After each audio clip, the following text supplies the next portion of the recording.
Welcome back.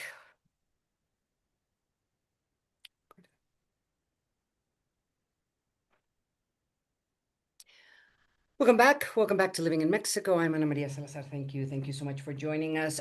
It's so hard to follow what's going on with the trade negotiations between the United States and Mexico. Not only the trade negotiations, but which would lead up to a renewal of the USMCA, which is this trilateral trade agreement between Mexico, the United States, and Canada. But more importantly, trying to still understand what's going on with these threats in regards to aranceles, taxes. And I say that again because this week, as you know, President Donald Trump threatened Mexico with imposing sanctions if Mexico continues to trade or send oil to Cuba. In addition to a newspaper or a report that came out from Bloomberg this week, which basically says that people close to Donald Trump say or assure that Donald Trump is considering to take the United States out of the USMCA. To talk about this, joining us today is Juan Carlos Baker. You know him well. He's been joining us throughout the years. He was the Deputy Secretary of Economy at the Ministry of Commerce here in Mexico, and also he was one of the negotiators of the original USMCA. Welcome to the show, Juan Carlos. What do you think is going to happen with President's rumors or potential rumors that President the President Trump is considering taking the United States out of the USMCA? I mean, is this just a bluff? Is he using it as a negotiation tactic, or do you actually think he's thinking of doing that? Welcome to the show. Ana Maria, always a pleasure always a pleasure talking to you, and thanks again for the invite. I have this feeling that this year, in a way, actually, I feel like this is a story about the wolf, that the little Peter kid. the Wolf. Peter the Yeah, Wolf. Yes. because you and I spoke so much last year about how important 2026 was, and the events that we were not necessarily looking forward to, but certainly aware that could be important milestones in 2026. And here we are, and in that sense, the year hasn't really let us down.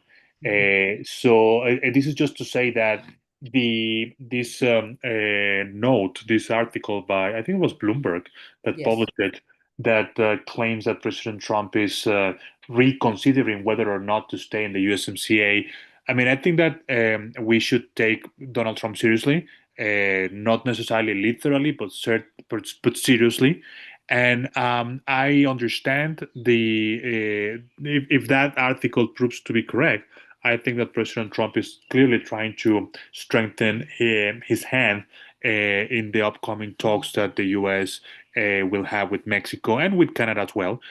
Some of those discussions are already happening, and I also saw this past week, that Ambassador Greer from USTR was declaring that there are ongoing talks with Mexico and with Canada. And he claimed that Mexico was being pragmatic, but Canada not so much. So, well, obviously, this has to do with ongoing talks.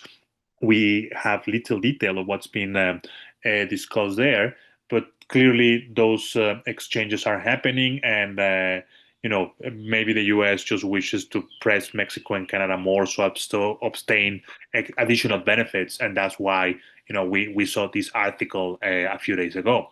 I don't actually believe that the U.S. will withdraw from the USMCA, not because Donald Trump has a sudden moment of reason, but rather because the benefits, the economic benefits of the agreement are there for everyone to see, and recent events organized by stakeholders in the U.S. have actually clarified that, if anyone had any doubt. No, for example, a few days ago as well, there was this hearing in the Finance Committee of the Senate where the witnesses and people that attended the hearing basically, had this overwhelming support for the USMCA and the overwhelming support for keeping the USMCA, which is refreshing.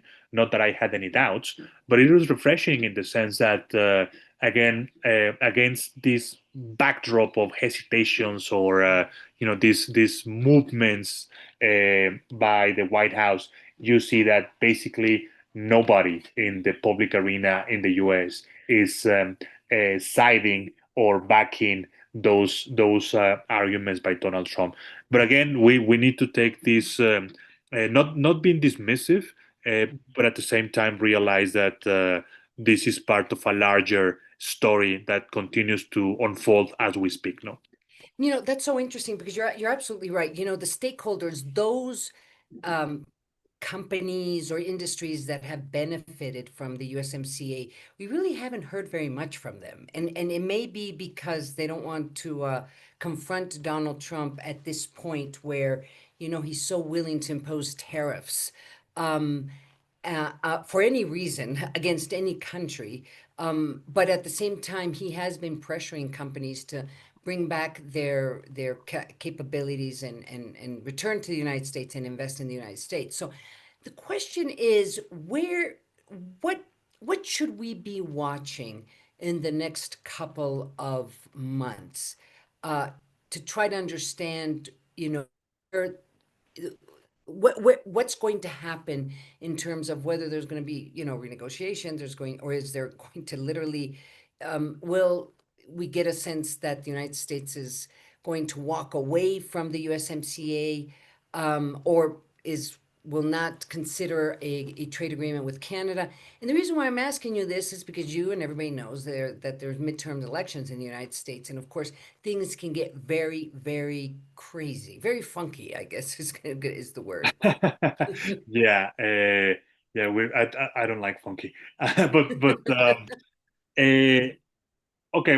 What should be looking at it? It's a good question because I mean, if we try to separate the white noise from the actual policy decisions, we will see that the picture looks very different, right? There was also, I think it was yesterday or the day before, I can't remember, but there was also this article that suggested that President Trump was considering eliminating some of the tariffs on certain products, including steel, aluminum, and others, because well, prices are up. I mean, gee, surprise, surprise, right? Something that we have been arguing. I mean, people looking Inflation at is, yeah, they've been inflation. concerned about Yes, inflation, yeah. and all of that again, I don't believe that President Trump has had a sudden moment of rational thinking, but rather the midterm elections are playing a role. I think that we can probably expect that, given that the Republicans might not present a very competitive, that some Republican candidates might not be competitive in their respective races this year, President Trump will try to, in a way, help them, if you wish, by easing the cost of living, basically, which we know affordability has become a great issue recently in campaigning. We saw that in the elections in New York City just a few months ago, right? So I think that we can expect some policy movements from Donald Trump. Again, I will be more cautious as to suggest or try to interpret those moves as a way of diminishing the ambitions on the US, on the ambitions of President Trump and his cabinet vis-a-vis the USMCA. I think that any policy movements that we see are basically just part of the electoral game. I think that the most important driver in the case of the USMCA itself is, in my opinion, the sense of national economic security, if you wish, that I think that the U.S. will be imprinting on the agreement. What I'm trying to say is the following: in the past, normal, rational negotiations were always about maximizing the competitive advantages of the three countries, right? Whether Right. that was the original NAFTA or the USMCA 1.0. This time around, I believe that the US will, the White House will try to imprint its view on national economic security in the new USMCA, in the future USMCA, and that might look very much different to what we have right now on the text. So any other movements on tariffs or on easing certain policy decisions by the US, I think it's just really a matter of electoral gaming. I don't interpret that as a radical change in the position of the US, right? So yeah, but this is what's so crazy then. If most, let's just assume that most of the statements he is making right now regarding the USMCA, tariffs, trade in general, has to do with midterm elections. It seems that it is very hard to imagine that any agreement could be made between now and November simply because there's a midterm election. You know what I mean? It's just that it's hard to imagine anything, any way Donald Trump could come out and say, look, these tariffs, thanks to these tariffs, I have benefited the U.S. voters, so vote for Republicans. Do you understand what I mean? I don't know how he can gain any political or any votes through the USMCA negotiation. So it sounds like we're not going to have any idea really what this agreement's going to look like until next year. Yeah, that's very likely, and it's schizophrenic because the way that I see Donald Trump playing on this is it's schizophrenic. I really don't have any other word to describe it. I Mhm. believe that in some places he may probably wish to play the card that he's going to be very tough on Mexico and Canada. Mhm. If for example, Pennsylvania that has this very strong steel and manufacturing industry, Michigan. So the messaging that the USMCA might be portrayed, the way that the USMCA will be portrayed in those places is as President Trump doing more to restrict alleged quote unquote unfair practices from Canada or Mexico, because that's how the electorate in those places is going to react positively. Okay. In other places, I'm thinking Nebraska, for example, Iowa, whose farmers depend heavily on exports to Mexico. I believe that he's going to play the completely opposite card. If you elect me, I will make sure that in due time the USMCA is kept so that you guys can continue exporting. So either on the positive or either on the negative, I believe that yes, what you're saying is correct. The political incentives from Donald Trump probably lay more on extending these talks beyond 2026 than having a quick fix on the agreement. One last question, and I really appreciate you joining us today, Juan Carlos Baker. He's also a professor at Panamericana University. He's the former Deputy Secretary of Commerce, negotiated the UMCA, the original USMCA, a couple of years ago. It just seemed like yesterday we were talking about that negotiation, Juan Carlos. At what point do you think this, like you call it, schizophrenia, this kind of this confusion, this creating this chaos in at least publicly by the president, this chaos regarding the process, these attacks and these imposing of tariffs against Canada, threatening to impose tariffs against Mexico because they're going to export or we're interested in exporting oil to Cuba. At what point all this craziness is going to have an impact on investors, uh, investors' confidence that eventually there is going to be a USMCA? I mean, at what point does that start reflecting in the markets or on the Mexican peso? I mean, I'm just, this is so much confusion. Everybody seems to be holding their breath until something is signed. And there has been a lot of people, it seems that the markets and the business community is just kind of have been very patient and willing to watch this show, this craziness, because they assume at the end of the day there is going to be an USMCA. But how long can that last without having an impact on the investment strategy and on all three countries? Well, unfortunately, not long. And long means different things for different industries. Okay, Mhm. I believe that right now the industries that are suffering the most are those subject to national security Section 232 tariffs: Mhm. steel, derivatives of steel, aluminum, heavy trucks, vehicles. I mean, those products are paying anything from 25 to 50% in tariffs, right? So most of those industries, that is, have managed somehow to either do some internal adjustments in their processes to save money, or to chip away some of the profits of the company, really, to so as not to increase prices and lose market, or just stop operations altogether, right? But I don't see that. I don't believe that such a statu quo can be extended one more year from today. I think that for some industries, it might be a matter of months, probably no more than 2026. Other industries could be, in longer periods for decision making, in terms of freezing or executing investments or what have you. And that is why I think that if the statu quo, that is the USMCA, is not renewed but it is still left in place. This other scenario that you and I have spoken, in which we don't renew in 2026, but then the process automatically kicks in the 10 yearly reviews of the agreement.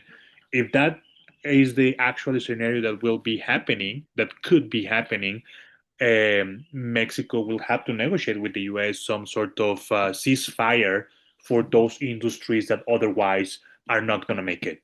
What I'm trying to say is that if I perfectly can imagine in a scenario where here we are, October, November 2026, the USMCA hasn't been renewed, and Mexico says to the US, you know what, if this isn't going to be done this year, okay, let's take as much time as we need, but I also need you, the US, to provide some relief for these industries.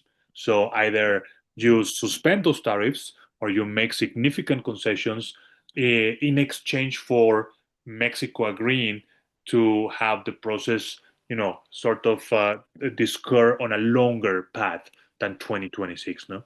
And of course, you haven't put into the equation what we're all waiting to hear from the Supreme Court that has not decided against or in favor of whether President Donald Trump can use these national security arguments in order to impose tariffs. Which may, of course, and it's these tariffs that are affecting many of these Mexican industries that are paying tariffs right now. Am I correct? I mean, we may be in a situation where the Supreme Court comes out and says, sorry, Donald, you can't do this. I mean, I just can't imagine the chaos or the reaction of the president and what that could potentially mean, not only for these industries, but also the ability of the president to negotiate with not only with Mexico, but other countries, the imposition of tariffs. I mean, I just can't imagine. I'm trying to imagine how chaotic that day is going to be when the Supreme Court comes out with this Oof. decision. Well, your guess is as good as mine, but I think that the decision of the court is going to be significant in the sense that it is the first occasion that I remember, that I can remember in the last, I don't know, 3 decades probably, and I am already telling the audience how old I am. How old we The are. how old we are. That there is a serious discussion as to what are the actual limits of Hmm. the US president in terms of trade policy, right, and Hmm. tariff policy.